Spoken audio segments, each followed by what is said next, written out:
Bonjour à toutes et tous et je vous espère en très grande forme pour cette nouvelle bonne pratique. Aujourd'hui je voulais vous parler de l'importance de laisser les équipes s'exprimer parce qu'effectivement le management change. On n'est plus sur des managements assez directifs où le patron sait tout. On est sur des managements beaucoup plus humains et où effectivement l'expression des équipes va être importante. Les laisser s'exprimer par rapport à des sujets, ça va permettre de les impliquer sur ce sujet-là. Si effectivement on a un projet et qu'elles peuvent s'exprimer par rapport à ce projet-là, ça va être important. Et ça peut les laisser s'exprimer sur leurs émotions, leurs peurs ou leur colère par rapport à certains projets par exemple, mais aussi par rapport aux idées qu'elles pourraient apporter au projet, parce que finalement dans les managements actuels, on va s'appuyer sur nos équipes pour effectivement venir alimenter le projet et les manières de conduire ce projet, les solutions au projet. Ça, c'est important. On va s'appuyer sur elles parce que plus on va s'appuyer sur les équipes, plus on va les impliquer.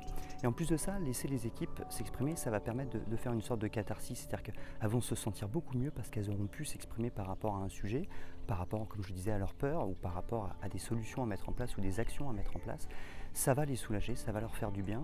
Et même si elles sont en désaccord, c'est pas grave. Finalement, ça va être à nous d'être en capacité de gérer le désaccord. C'est que finalement, peut-être qu'elles ne sont pas d'accord, mais il faut quand même le faire.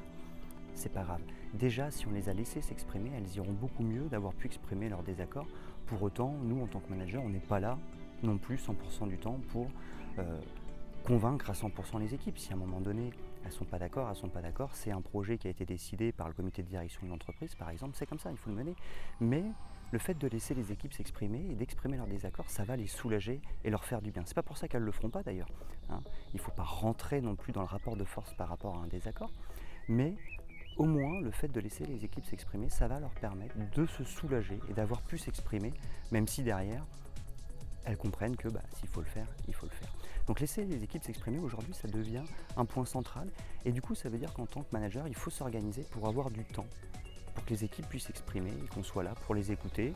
Si on a des choses à dire, libre à nous de les dire, mais en tous les cas, toujours prévoir du temps pour laisser les équipes s'exprimer.